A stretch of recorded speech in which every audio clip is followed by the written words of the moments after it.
Hey, my name is Zach. I'm the lead pastor here at Restore. And at our church, we talk a lot about wanting to be a part of restoring faith in Jesus and the church. So we want you to know, wherever you find yourself on your spiritual journey, whether you're deconstructing or reconstructing, whether you're disentangling, doubting, rebuilding, no matter where you are, we want you to know that you are not alone.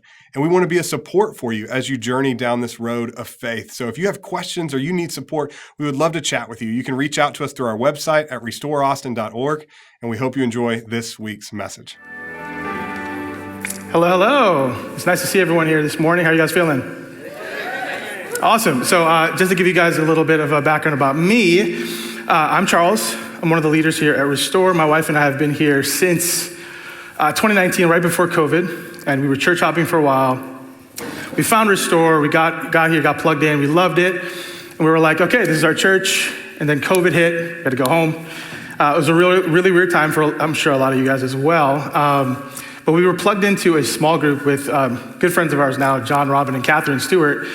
And that just kept us fed, and that kept us kind of plugged into the church and the community. And we've been here since. I will say one thing before I start here this morning. I'm not a speaker, so I'm a writer. And so when Zach asked me a few months ago about, hey, we need some help with Summer Mixtape, it's gonna, my thought was, okay, I've been here for a few years. Summer Mixtape is usually kind of a one-on-one interview. I'm a writer, I've done interviews. This is no sweat, Zach, I'll do it. A couple weeks later, one of the leaders was like, hey man, I'm super excited to hear you speak. And I was like, oh God. But I didn't ask any questions. Huge problem for me. A couple of weeks later, Mark Jordan actually was like, hey, I'm so excited to hear your sermon, Charles. Again, panic set in. Again, no questions were asked. And this is just a good reminder to you guys, always ask questions before you dive into something head first, even if you're trying to be helpful. But all that to say, I'm super pumped to be here. Have you guys, really quick to keep it light early on here, quick show of hands. Are you guys familiar with the game Jenga? Yeah, figured you guys were. We were in Seattle a couple weeks ago, hanging out with family and friends, and we were playing Jenga, and one of our friends' kids was with us. She was young, and every time I play Jenga, I'm reminded how easy the game is. Everyone can play, it's fun for all ages. And the premise of the game is simple, as you guys know, but you start with a rectangular tower of, blocks stacked together.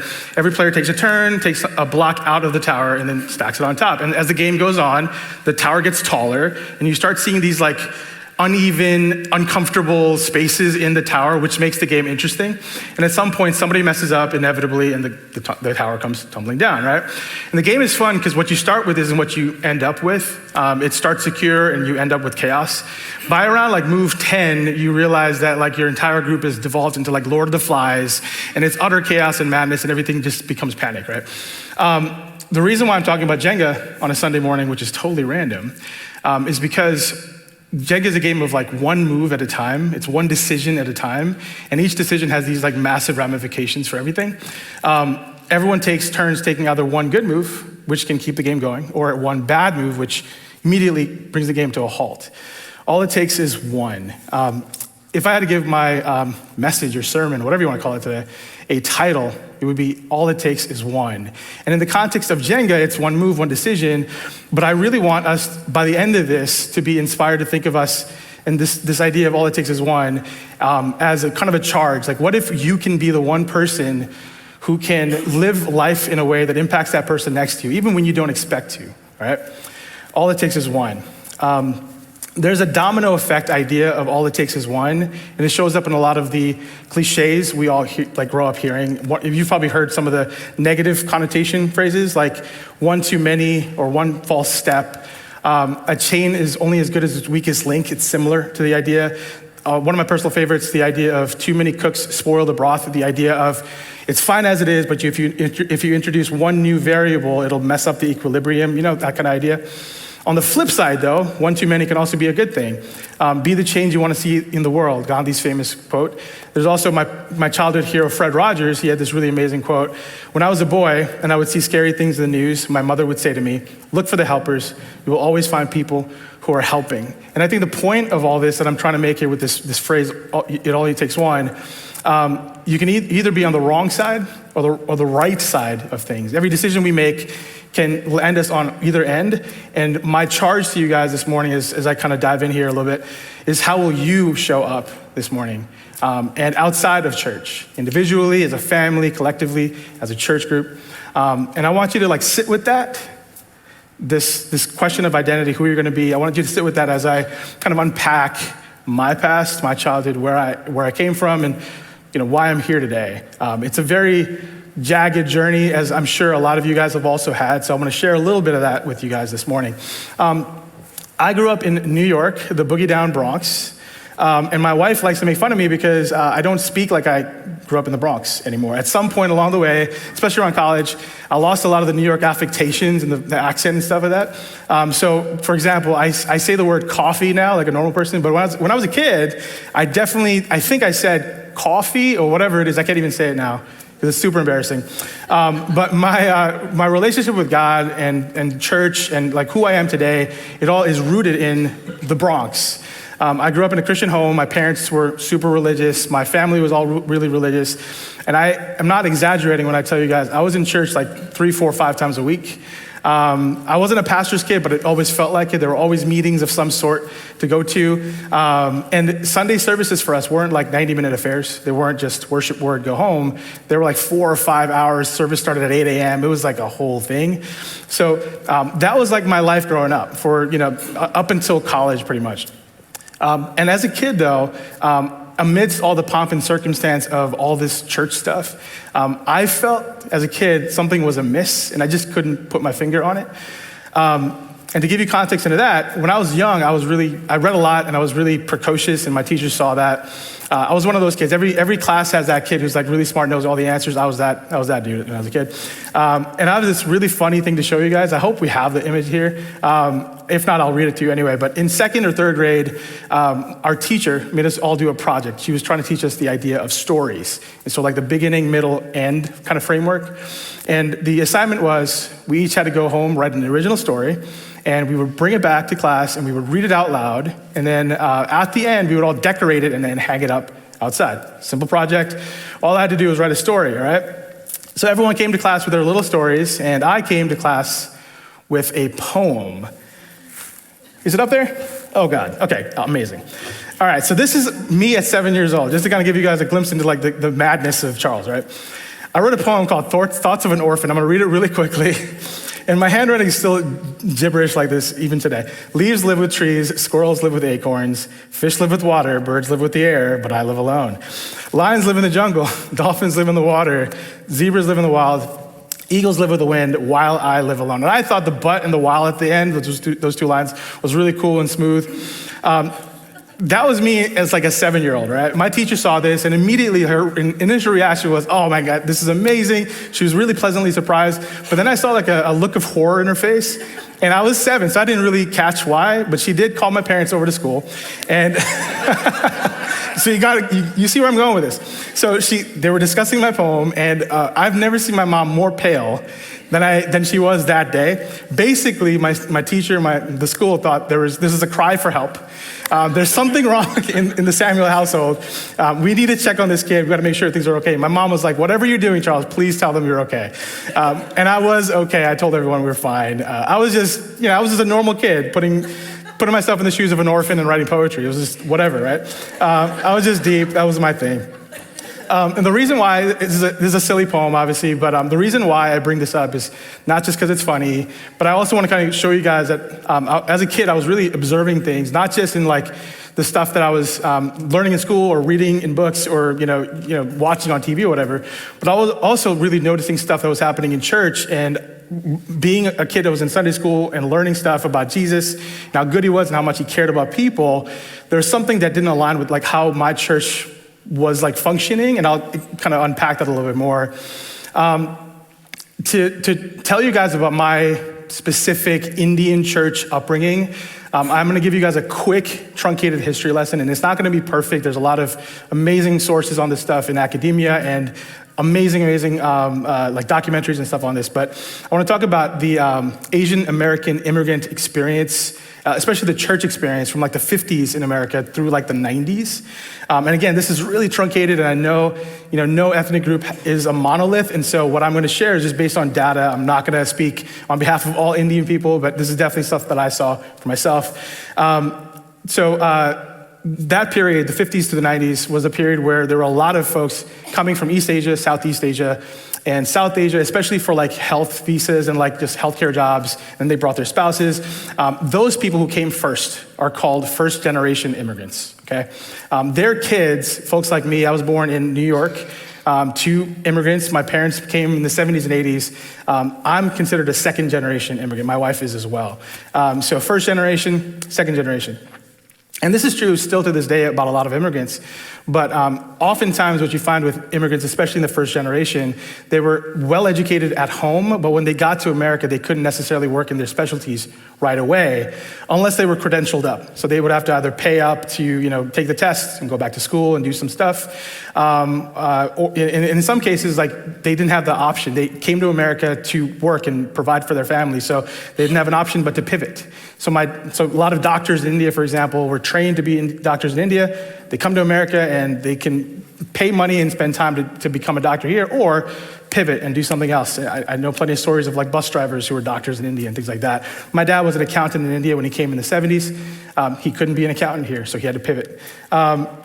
So because a lot of immigrants, first gen especially, they can't immediately come out here guns blazing and kind of like carving out their own path from day one, what they need more than anything else is friends. They need community, they need like a support system. And so what you find is that a lot of immigrants, first gen especially, they kind of hole up together in these enclaves and cities. It's the reason why in a lot of big cities you'll find pockets like Koreatown, or like the famous Little Italy in the Bronx near where I grew up, right? A lot of that is because there's a shared language, there's shared foods, shared entertainments. And so especially for first gen, that's a sense of safety. Another thing that pops up in those communities are churches, especially ethnic-specific churches, which are specifically catered to that first gen. So I grew up in a church like that, where we spoke my parents' language primarily. My mom and my sisters, they dressed in like saris and salwar kameezes and like the typical things you would expect in India. So it was very, very just like ethnic-specific, tied to the culture, things like that.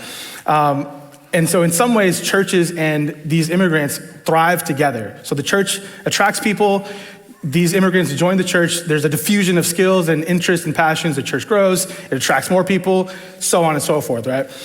So there's this sort of like symbiotic relationship in these communities where churches are thriving and their people are thriving in some way.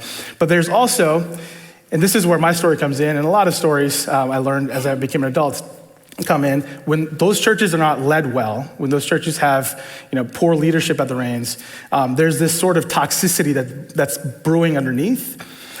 Because what happens in those early first-gen communities is that obviously first, there's this insane personal loyalty to country. They just came from there, that's home, they're pining for home in this new land. So there's this loyalty to country that comes up. But as this community gets found in church, there's also this loyalty to church. And so as the church grows, the loyalty to country continues to increase, loyalty to church, patriotism, church. And here in 2023 America, we kind of have context into the problems of that, right? When you conflate state and church and all the issues that arise with like unfettered, unchecked, off the rails kind of American evangelicalism, kind of, that's like the case study for most of us now. But in a lot of these immigrant communities, that's what ends up happening. There's a lot of like under the surface bubbling up of this toxicity. And a lot has been written about the Korean American church in particular. There's a lot of really fantastic data about it. There's a really great article in the New York Times in 1977. The article is called Korean Churches Provide an Introduction to America. And in that article, it's a really beautiful profile on like the early Korean American experience in America. but also like the boom of the church and what the expectation was for those communities, those pockets of people, but also the churches. And so yearly growth was expected. First generation folks were gonna have kids, second generation folks were gonna have kids, so on and so forth. So that growth was just expected, but in the 90s, something really weird happened. The data showed that those churches were starting to plateau in growth, and at some point, early 90s, there was a precipitous drop in growth. And that was really, really baffling for a lot of people. And if you think about it, the first gen, we talked about like the security and in familiarity, right? There was an absolute crazy need for these ethnic-specific churches. But for kids like me who grew up in America, went to school, English was my second language technically, but it quickly became my primary dominant language. I was as comfortable outside of my Indian skin as I was in my Indian skin, right? So at some point, the second generation didn't necessarily need those churches as much, especially when we started seeing the toxicity brewing underneath and how dangerous it was to conflate those two things, church and country, right? So second generation in the 80s and the 90s, they just started leaving in droves. In academia, and the history lesson's almost over after this. In academia, this exodus is dubbed the silent exodus. There's a seminal article in Christianity Today in 1996, writer Helen Lee, she coined the phrase, the article is called Silent Exodus, and she looks at the data and she presents reasons for why this is happening, right? We were expecting this growth, folks are leaving, especially second gen, and she had all these reasons, and in the 25 years since, there's been a lot of literature on this. And one of the major reasons for why people were leaving was because we noticed that our ethnic-specific churches were intentionally insular and closed off from the communities and the neighborhoods they were in. And so initially that's not so bad, first gen, 50s, 60s, 70s, that's important. You have to kind of protect who you have, and that's fine. But as kids like me grew up in America and we have friends who are not Indian, well, we start thinking about things and like what church should be, especially when we start reading about Jesus and learning about Jesus and who he was. So, and those churches aren't closed off for nefarious reasons, they just happen to be for culture. But in those environments, you're prioritizing culture and traditions and heritage, and propping that up at the expense of like what the second generation needs, at the expense of your community, your non-Indian or ethnic specific community. And my church in particular, we weren't like outright kicking people out if they didn't look like us, but we weren't making them feel welcome either. I went to church in Jamaica, Queens. So if you're familiar with Jamaica, or you're a fan of 50 Cent and you've heard his music, Jamaica, Queens is kind of a hotbed of culture in New York, one of the most heterogeneous places in all of the country. Literally, you drive 5 minutes down Hillside Avenue down there, and it's the Indian diaspora and the Korean diaspora and something from South America and Central America and all these different amazing groups of people within like 5 minutes of driving. That's Jamaica, Queens. My church was smack dab in the middle of that community. So as I grew up in the 90s, I didn't know this at the time, but in this silent exodus period of Asian American minorities and the second generation bouncing, I was living this period where we were in Jamaica. We have all these people around us that we should be talking to, we should be loving, and we're not doing anything about it. What's going on here? And again, as a kid that wrote that orphan poem, I was really baffled by all this asymmetry that I was finding. But in the 90s, the zeitgeist was changing, and I think I wasn't alone. My experience wasn't unique at all. There were a lot of other folks, obviously with the data, that were leaving. But during that time, as I was growing up until college, I was kind of like the rabble-rouser at church. I was making my Sunday school teachers annoyed because I was going to ask questions, I was going to ruffle feathers. And again, I read a lot, so it wasn't just like the Bible. I was reading like concordances and like all these other things, references, and all these things that would like challenge me, so I was challenging people. And a lot of my Sunday school teachers hated me for that or were angry with me. But a few of them allowed me to like stretch and ask questions and sit in that doubt. And they sat in the tension with me. But the church board and the church pastor did not like me much because I would, especially in high school, I was a writer, so I would draft these like letters on behalf of the youth in my church, and I would bring up issues that we were having, and I was always that kid, right? So it was 18 years of this stress and pain and trauma, and when I was ready to apply for colleges, I applied to California, I had a dream school there. I had a dream school in Florida, in Miami, and I wanted to go to Duke. If Zach was here, I'm sure he would give a shout out to Duke. But I wanted to get as far away from this place that I could. I ended up getting a scholarship to Miami, so I went to Miami. So that's the history lesson and kind of like my background. The purpose of this message is all it takes is one, and I'll explain why that is right now. My first few weeks in Miami, I'm getting used to stuff. First time away from home, I had no friends. I literally picked this school because they were really great in the early 2000s for football, and I wanted to be a part of that environment. And also just because it was away from my parents and church. And I didn't want anything to do with church. I wasn't going to go. I had, for all intents and purposes, I had given up on faith, right? And I get an email about like 2 weeks into my Miami career, and it's an email from my pastor from New York. And for whatever reason, I decided to open it. And it was really ugly. Line after line of vicious attacks on my character. And at one point, and I'll never forget this line, I'll never forget this line because for 11 years after he sent me this email, I would keep this email active in my inbox. And I didn't know it at the time. In the Asian community, we don't talk about mental health much. But I suffered from debilitating depression. And I still do, I'm still recovering. But especially early on, I had no tools, no vocabulary to kind of deal with this stuff. And every few months, I would read this email just as a reminder, Charles, you're a loser. Charles, you won't amount to anything. This one line in particular always gets to me. My pastor said something like, your soul is a huge void like the potholes in New York, and I hope you never get filled. And that broke me, man. That really broke me. But again, I think I would have been justified to send a vicious email, diatribe back, and it took everything in me to not do that. And I was also really tired and exhausted from church. And exhausted of thinking of God as this vengeful, ugly-looking God, because that's all I'd ever seen growing up, right? 18 years of my life, and then 2 weeks later, here's this email.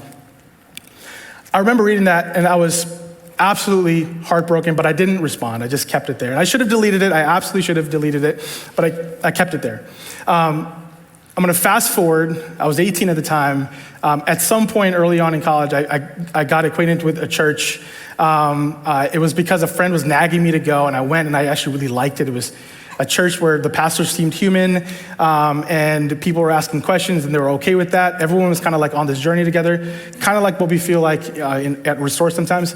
And that kind of revived me and revived my faith journey. I also studied music and philosophy, and having that philosophy background allowed me to like be comfortable in the tension and ask questions and be okay with like bigger questions afterward, right?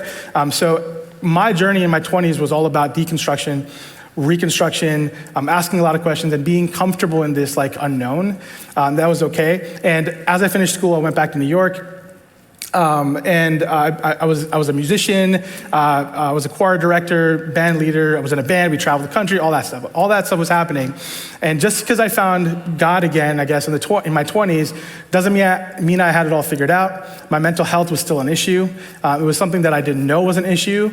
And then things cascaded in my late 20s. And I had a really, really, really dark night at 28 or 29.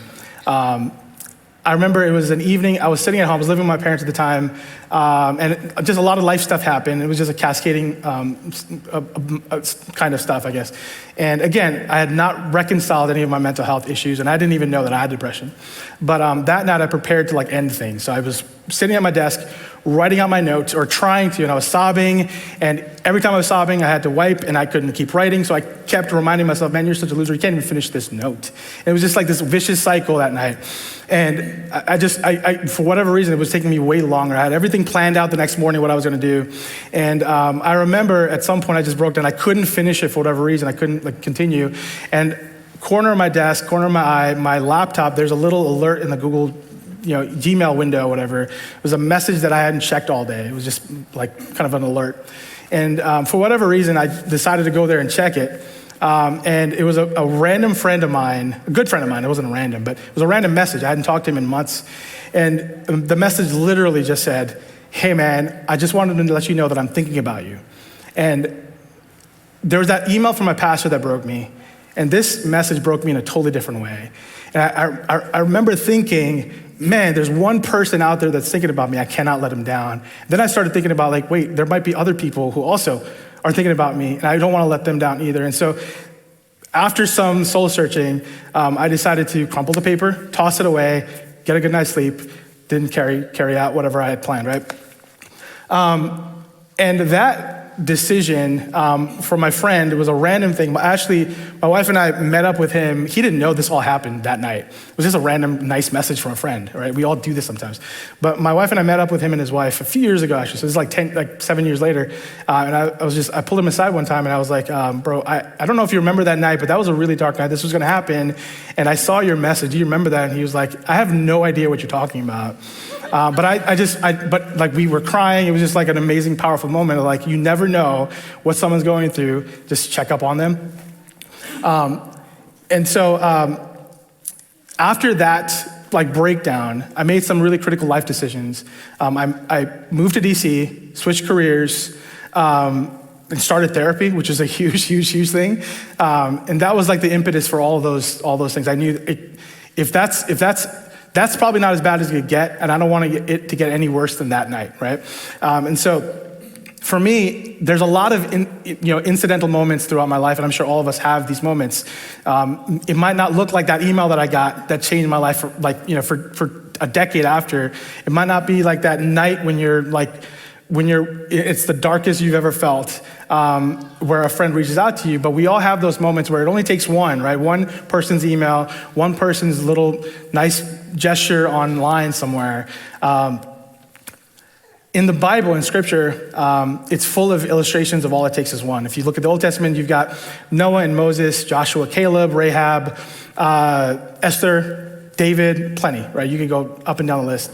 And they each had a singular moment or decision, but their decisions as the decision makers, it changed the course of history or their people's history, right? And then in the New Testament in particular, and this is where I'll kind of wrap, one story stands out to me in particular, and I love this story. We probably all know it if you've been in church. It's where Jesus talks about the Good Samaritan. And to summarize, it's a story of a Jewish man. He's walking, traveling on a road, and he gets robbed, beaten, and left for dead. And first, a priest walks by, just completely ignores him. Then a religious leader walks by and ignores him and walks on the opposite side of the road. And then finally, a Samaritan man stops to help this injured person. And he doesn't just stop, he bandages the wounds, he carries him to safety, and then he pays for his care. And there's a lot to unpack here about why he's Samaritan, why he's a Jewish person. But long story short, Samaritans and Jewish people, especially at the time, despised each other as enemies. So Jesus was making this point that the Samaritan person looked past all social divides to show compassion. And he made a choice, an active choice, to help rather than walk away like those religious leaders did. Pastor Rich Velotis from New York has this really excellent way to explain this. The Good Samaritan story is not just an example of compassionate spirituality, it is a critique against religious passivity. Jesus is basically saying that if church people won't work for justice and mercy, he'll find some other people who will. And Jesus is using this story to teach that our neighbor isn't just someone from our own group, from our own enclave, from our own hometown. It's not necessarily a person that looks like you or talks like you. It's literally anybody in need. Everybody has a seat at the table, which is something Zach's been kind of telling all of us here every Sunday for a long time now, one of the kind of the ethos of the church. And it's up to us to show mercy and kindness and love like that Samaritan person did. It only takes one voice to change everything. In my life, it was a series of things, but it was those two voices that had those dramatic effects, and in some cases, spiraling effects on me, right? It only takes one person to choose compassion over prejudice, one person standing up when everyone else is turning away, and each of us can be that voice. And I think the question for me to you guys today is, will we walk by or will we stop to help in those moments? Will you choose to be kind in those moments when you want to be angry in those moments? If you're going to send an angry email out and make comparisons to the potholes in New York tomorrow morning, please don't. Just hold off on that for a little bit.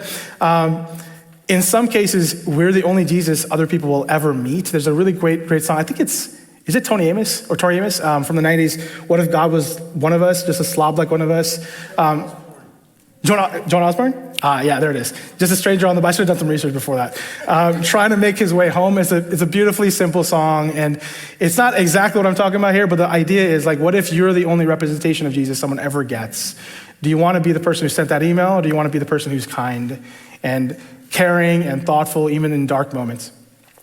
Rachel Held Evans has this really great quote. The kingdom of heaven is not some far off future dream. It's here among us, made real by the life, death, resurrection of Jesus.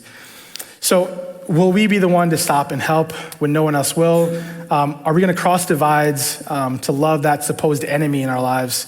Are we going to speak for the voiceless, those people who are underrepresented, not represented at all?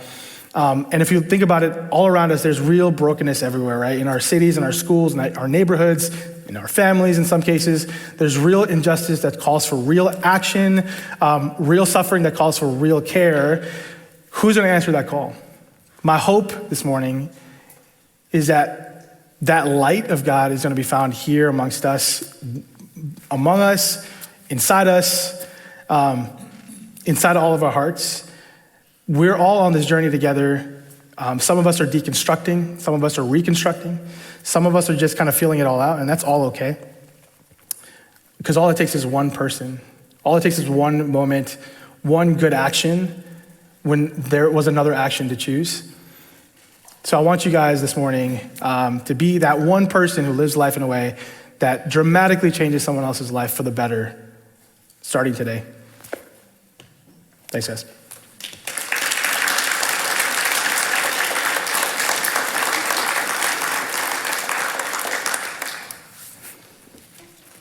Now Matthew. Hey, Q&A time, everybody. Normally Ashley has been the one doing questions in this series, but she lost her voice. So I get the honor of grilling. Amazing. Discovering with you. So thank you for that, man. Thank you also for just being so vulnerable in there. I mean, it means a lot. As someone who has tried to do that myself, that's I know it takes a lot. So thank you. I wanted to ask you a few questions. Firstly, just in response to your message, are there any practices or things in your life that have helped you cultivate love and compassion for others? Yeah, I think listening is really important. You learn that very quickly as a writer who's interviewing people. You listen, wait for pauses, wait for silence, be okay in the silence, and don't talk over people. The people who know me know that I don't talk a lot, but I definitely make moments to listen, and I'm paying attention to everything, because I know that if I catch a detail or I notice something that even someone else is not picking up, I can show that person love and care when they least expect it. So listening to me has always been kind of, especially since I was 20, that's become a major skill of mine and something I try to take care of. Listening, that's good. What would you recommend for the church at large to do to embrace immigrants or people on the fringes of society and different cultures better? That's a great question. I think a lot of churches are grappling with it. Even the big good ones are grappling with that as well. I think it's really important to understand, what I was talking about here, my experience in the ethnic-specific church, right? It isn't like an indictment of the character of that church, right? It isn't any of that. There's definitely a place for ethnic-specific churches, but also within churches, there's definitely space for ethnic-specific practices and other things, so that we know that we're caring for important populations in our community, in our neighborhood, things like that. That's all that's really important. The challenge becomes how do we, and this is, I'm leaving it open-ended because I don't have an answer for this, but the challenge always becomes how do we balance that with, how do we balance taking care of those people who have really important cultural needs, need to be represented the right way, but also still care about these new people, new faces. And is there a balance? Is there not? I don't have an answer for that. I think I'm learning in academic circles that it's not easy to answer. Sure, yeah, and it's like you mentioned, it's very specific to every group, every community, right? something that we all make together. Yeah, we all build together as one body. It's good. I wanted to ask you too. What's your like your favorite topic to write about? Topic to write about? Yeah. Oh man. That's a great question. My wife makes fun of me because when I write, I'm very snarky and mean. Oh, fun. Yeah, so I come off as a totally different person. I write a lot about politics. I was in DC. I was a political writer, and so politics and faith and culture, that intersection, it's very messy. And it's really fun talking about the messiness of that. So the last 6 years with the post-Trump era especially, a lot of fun unpacking things and just discussing things with people. Real fun. A lot of fun for a writer and content creator. But yeah, I really like talking about that, the messiness and the tension and kind of trying to make sense of it for myself, and hopefully that makes sense for other people too. Yeah, that's good. Where can people read your writings? I have a blog. Yeah, it's just my name.com. My wife is also a great writer, and she talks about stuff like this as well. And we have this lens where we're talking about it from what we grew up with, right, in our community. And our lens is very specific. And so, yeah, it's something that I try to cultivate and keep going. Very cool. Yeah. Love that. What's your favorite thing about Restore? There's two things actually. So when Rachel and I were looking up churches, we were church hopping for a while when we got here. And we were actually looking up organizations, nonprofit organizations to work with in Austin. And that's where we actually came across Restore. It was the Restore partnership page. It's like Habitat for Humanity. Yeah, it was random. The Restore. We get calls all the time for the Restore. Really? Oh, do you have a toilet? Do you have toilets? No. Seriously, no. it was great SEO from Restore, and we got it. And then so that's the first thing. The second thing, we met with Zach for the first time when we first joined, and we asked him. We both come from very traumatic church backgrounds, and we asked him a lot of tough questions. He had no good answers. Ooh. There it goes. Here, you want this? Sure. Sorry about that, guys. We asked him really tough questions, and he did not have any good answers for us. And that, I think, was endearing, but also kind of, we knew that he was on this journey with us, and that was very interesting to hear, and we wanted to learn more, and so we're here. Yeah, cool. Awesome. Well, thank you, Charles. We appreciate you, man. Glad you're on the leadership team, and yeah. You're good. We'll have to replace it. It's fine. It's fine. No, I'm just kidding. It's actually somebody broke it 2 weeks ago. So yeah, thanks, bud. Great. Well, what's that? Week 4? Down. Yeah. Awesome. Summer Mixtape. Well, thank you guys for being here. I'm so glad you're part of the community and here with us. We've got Ashley coming up next week. Hopefully her voice is back. We'll see. Yeah. If not, I'm doing part 2 of mine, and it's gonna get dark. Kidding. I'm really glad you're laughing at that. Love you guys very much. It's great to see you, and hope to see you next week. Y'all take care.